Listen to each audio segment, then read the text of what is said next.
வச்சுக்கிட்டது. அவங்க எதிர்பார்க்கல. ஏன்னா எம்எல்ஏ எலெக்ஷன்லயும் எம்பி எலெக்ஷன்லயும் அதிமுகக்கு ஓட்டு போட்டா பிஜேபி உள்ள வந்துடும், அதிமுகக்கு ஓட்டு போட்டா பிஜேபி உள்ள வந்துடும் மக்களை பயப்படுத்தி ஓட்டு வாங்குறாங்க.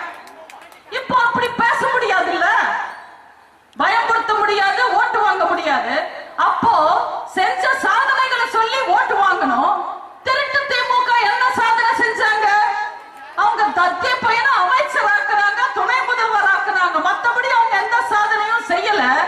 இந்த முறை மக்கள் கிட்ட சுடுறதுக்கு திமுக கையில எந்த வடையும் இல்ல. நடக்கிறதெல்லாம் பார்க்கும் போது நீங்க சொல்லுங்க, பிஜேபியோட பி டீம் யாரு?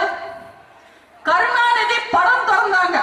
கருணாநிதி படத்தை திறந்தது சோனியா காந்தியோ மன்மோகன் சிங்கோ இல்ல, ராம்நாத் கோவிந்த். கருணாநிதிக்கு சிலை திறந்தாங்க.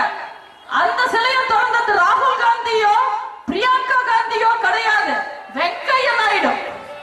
இப்போ கருணாநிதிக்கு 100ஆண்டு நினைவு நாணயத்தை வெளியிட்டாங்க. அதை வெளியிட்டது ப. சிதம்பரமோ இளங்கோவனோ கிடையாது, ராஜ்நாத் சிங். இதெல்லாம் பார்க்கும் போது பிஜேபியோட பி டீம் யாருன்னு சொல்லுங்க. திமுக ஆட்சியை காப்பாத்திக்கிறதுக்கு பிஜேபிக்கு பி டீமாவும் இருக்கும், பிபி டீமாவும் இருக்கும். தமிழ்நாட்டு மக்களை திமுக இன்னைக்கு அப்படி வச்சுக்கலையே. எல்லா பணத்தையும் சுரண்டி குடும்பத்துக்கு சொத்து சேர்த்து தமிழக மக்களை மட்டும் இலவசங்களுக்காக ஏங்க வைக்கிற நிலைமையில தானே வச்சுக்கிட்டு இருக்காங்க. இதெல்லாம் ஒரு ஆட்சியா?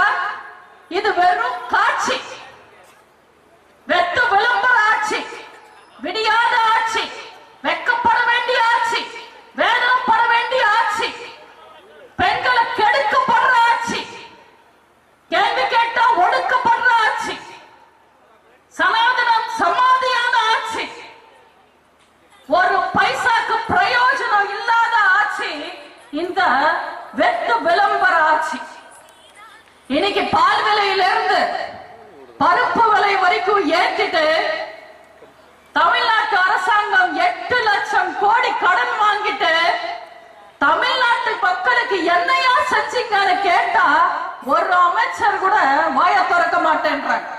ஒரே ஒரு அமைச்சர் கூட இவ்வளவு கடன் வாங்கினீங்களே மக்களுக்கு என்ன செஞ்சீங்கன்னு கேட்டா ஒருத்தங்க பதில் சொல்லல.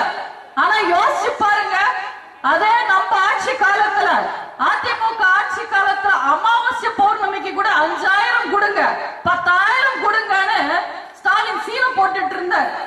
இப்போ ஸ்டாலின் உங்களுக்கு என்ன தராரு? தமிழனுக்கு தமிழ் பண்டிகை பொங்கலுக்கு பணம் கொடுத்தாரா? பைசா கொடுத்தாரா? பொங்கலுக்கு காசு கேட்டா இல்லன்றாரு. மக்களுக்கு நல்ல திட்டங்களை கொண்டு வாங்கன்னா காசு இல்லன்றாரு. உங்களுக்கு